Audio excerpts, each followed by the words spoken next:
par des épées charnelles et non par des bras de chair qui nous sauveraient. Mais c'est la droite de l'Éternel qui nous sauve. Psaume 118, 15, verset 16. Psaume 44, verset 4. C'est la droite de Dieu, la puissance de Dieu. Eh bien, le bras de l'Éternel. Alléluia. La lumière de la face de l'Éternel qui est Christ, qui nous sauve. 2 Corinthiens 4, verset 4.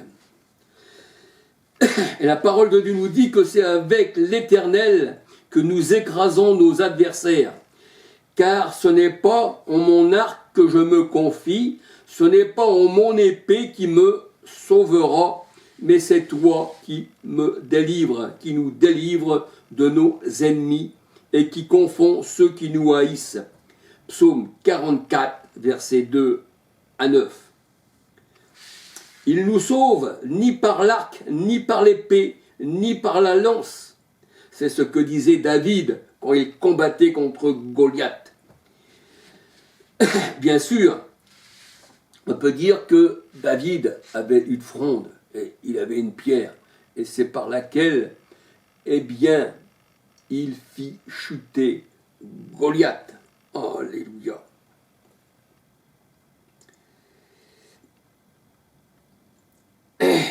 C'est avec ceci, avec la pierre et la fronde, qu'il a affronté Goliath. 1 Samuel 17, versets 47-50. Et pourtant, le Seigneur, il dit qu'il n'y a pas de chose matérielle par laquelle on doit lutter. Mais nous allons voir que la fronde et les pierres, mais même le taureau où David prend la pierre, eh bien, tout ça, c'est symbolique. Alléluia. Alors on peut dire que représente la fronde et la pierre par laquelle David a combattu Goliath, puisque David lui-même dit que ce n'est pas par la lance, ni par l'épée, ni par l'arc que l'Éternel délivre. Alléluia. Et dans Zacharie 4, verset 6, la parole de Dieu nous dit « Ce n'est ni par la puissance, ni par la force, mais c'est par mon esprit, dit l'Éternel. » Donc nous voyons que c'est l'Esprit de Dieu qui combat avec nous. On voit que le doigt de Dieu, l'Esprit de Dieu, la parole, l'épée, tout ça veut dire la même chose, c'est l'Éternel. Alléluia. Zacharie 4, verset 6, la parole de Dieu dit, ce n'est ni par la puissance, ni par la force, mais c'est par mon esprit, dit l'Éternel. Osée 1, verset 7. J'aurai pitié de la maison de Juda, je les sauverai par l'Éternel. Je les sauverai par qui? Par l'Éternel leur Dieu. Je les sauverai ni par l'arc, ni par l'épée, ni par les combats charnels, ni par les chevaux, ni par les cavaliers. Psaume 147. Verset 10. Alléluia. Nous voyons une distinction entre l'armée terrestre humaine qui lutte contre la chair et le sang, comme les guerres charnelles des religions, avec leurs bouchers, leurs croisades, leurs épées, leurs flèches, leurs côtes de mailles. On voit que catholiques et protestants, eh bien, se sont battus, se sont acharnés dans des croisades, et ils se sont tués physiquement, hommes, femmes et enfants. Et ils pensent que le combat de Dieu, c'est le même combat. Mais le combat de Dieu, c'est un combat spirituel. Donc, s'il n'y a pas d'armes physiques, Dieu ne peut pas tuer les hommes physiquement. Alléluia. Dieu ne peut pas tuer les hommes physiquement.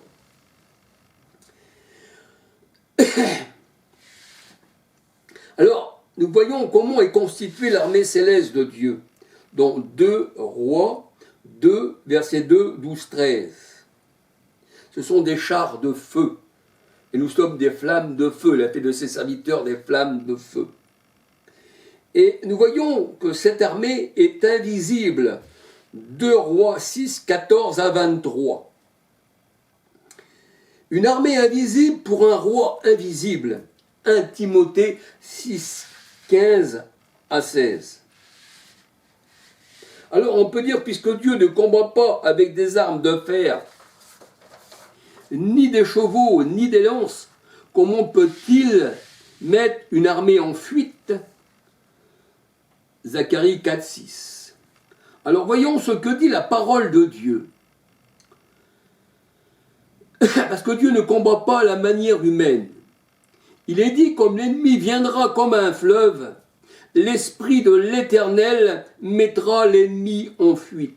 C'est pour ça que le Seigneur a dit, ce n'est ni par la lance, ni par les armes, mais par mon esprit, dit l'Éternel. Alléluia. Là, nous voyons que l'Esprit de l'Éternel met l'ennemi en fuite. Ésaïe 59, versets 19, 20, 21. L'Esprit, c'est le doigt de Dieu. Luc 11, verset 20. Jésus, le Christ, notre Sauveur, Yeshua, disait « Je chasse les mauvais esprits par le doigt de Dieu ». Matthieu 8, 16, il disait « Je chasse les mauvais esprits par ma parole ». Donc la parole et le doigt, c'est pareil. Alléluia. Et ensuite, dans Matthieu 12, verset Matthieu 12, 28 à 32, le Seigneur dit « Je chasse les mauvais esprits par l'Esprit de Dieu ». Donc chasser les mauvais esprits par le doigt de Dieu, par la parole de Dieu et par le Saint-Esprit, tout ça c'est Christ. Alléluia. Parce que Christ, il est la parole faite chair. Alléluia.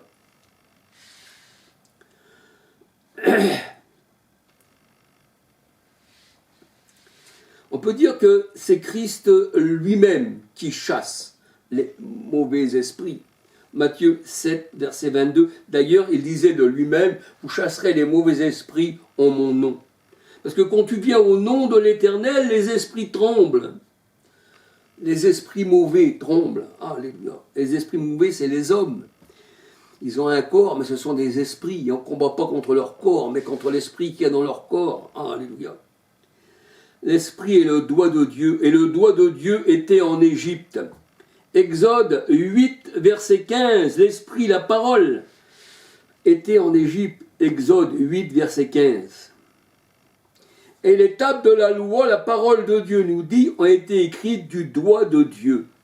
Cela signifie que Dieu lui-même a écrit les tables de la loi. Deutéronome 9, verset 10. Exode 32, verset 15, 16. Exode 34, verset 1. Deutéronome 4, verset 13. Alors il faut bien comprendre que le doigt de Dieu, c'est Dieu lui-même, c'est la parole, c'est l'esprit, alléluia, c'est le souffle, c'est l'épée par laquelle l'Éternel combat ses ennemis. 2 Thessaloniciens 2, verset 8. Je les combattrai par le souffle qui sort de ma bouche. Il y a des traductions de la parole de Dieu qui disent « Je les combattrai par l'épée qui sort de ma bouche. Je les combattrai par la parole qui sort de ma bouche. » Alléluia. 2 Thessaloniciens 2, verset 8. Apocalypse 1, verset 16. Apocalypse 2, 16. Apocalypse 19, 15, verset 16. L'épée, c'est la parole. Hébreux 4, verset 11, 12. Alléluia. L'armée de Dieu est un char de feu. 2 Rois 2, verset 11. 2 Rois 6, 17. Une armée invisible. Alléluia. Le Seigneur ne regarde pas notre chair, car nous sommes des esprits dans un corps. Notre corps, c'est une tente. C'est pour ça que Paul disait, il me tarde de quitter cette tente. Et une tente représente quelqu'un qui est vagabond sur la terre. Il n'a pas de lieu. Il est comme un campeur qui va de village en village. Et puis un jour, vous ne le revoyez plus, voyez-vous. Eh bien, c'est pareil. Alléluia. Seigneur, il dit que ses serviteurs, c'est des flammes de feu. Ces chars sont des flammes de feu. 2 Rois 2, 11, 2 Rois 6, 17. Alléluia. Hébreux 1, 7, 14. Ésaïe 66, verset 15, 16. Et c'est par le feu que l'Éternel exécute ses jugements. Jérémie 5, 14, le Seigneur disait de son prophète, Jérémie, mes paroles dans ta bouche. mon souffle dans ta bouche, mon épée dans ta bouche, ma verge qui est dans ta bouche, Jérémie, eh bien, sera du feu, et le peuple sera du bois que le feu va consumer. Alléluia. Et c'est par le feu que l'Éternel, eh bien, exécute ses jugements. Ésaïe 66, verset 15-16. Car l'Éternel est un feu dévorant. Ésaïe 33, 14. Et la parole de Dieu nous dit, Ésaïe 33, 14, qui pourra résister auprès des flammes éternelles? Qui pourra résister auprès des flammes éternelles? Si tu es au Seigneur, si tu lui appartiens, si ton cœur est à lui, bien que tu sois sauvé par grâce, je reconnais, Seigneur, que je ne suis rien devant toi, parce que c'est toi, Seigneur, qui me fait agir, mais moi, de moi-même, je ne suis rien. Mais Seigneur, tu connais les cœurs, alléluia. Et nous voyons qu'il y avait un buisson d'épines qui ne prenait pas feu. C'est ce que nous dit la parole de Dieu. Et la parole de Dieu nous dit, qui pourra rester auprès des flammes éternelles sans être consumé? Voyez-vous, si vous êtes un buisson d'épines, si vous êtes des rebelles, vous ne pourrez pas cohabiter avec l'Éternel, car vous serez consumés par sa présence. Alléluia. Donc vous serez jetés loin de sa face. Alléluia, dans un tourment. Alléluia. Qui pourra, eh bien, résister auprès des flammes éternelles? Personne, sauf les élus représentés par le buisson ardent qui était en feu, mais qui ne se consumait pas. Parce que Nombre 33, verset 55, la parole de Dieu nous dit que les nations sont des épines. Et on voit aussi que dans Matthieu 7, verset 15 à 20, que les faux prophètes, ce sont eh bien, des buissons épineux. Ils ne peuvent pas rester auprès des flammes éternelles. Ils seraient consumés par celui qui est saint. Parce que nul ne peut rentrer dans la cité sainte s'il n'est pas épuré pour y rentrer. Nul impur n'y rentrera, nous dit le Seigneur. Apocalypse 21, versets 1, 2, 9, 10, 27. Alléluia. Dehors les chiens, dehors les impudiques, dit le Seigneur. Alléluia. Il faut avoir été lavé premièrement pour entrer. Alléluia. Alors on voit que le buisson était en feu, mais il ne se consumait pas. Alléluia. Mais les peuples païens, ce sont des épines. Nombre 33, verset 55, Ésaïe 33, verset 12, Matthieu 7, 15 à 20, Ésaïe 30, verset 27 à 33, eh bien, ils prennent feu. Pourquoi? Parce qu'ils ne peuvent pas résister devant le Seigneur. Parce que c'est par le feu que le Seigneur, eh bien, exécute ses jugements. Alléluia. C'est par ces prophètes que l'Éternel incendie le peuple rebelle. Jérémie 5, 12, 13, 14. La parole dans la bouche de Jérémie était du feu, le peuple du bois, que la parole enflamme pour l'enfer. Abdias 1, verset 18. Abdias 1, verset 18. Car c'est par les paroles de la bouche de ces prophètes que l'Éternel tue ses ennemis. Osée 6, verset 5. Osée 6, verset 5.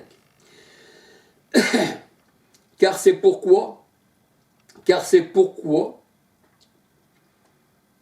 de la langue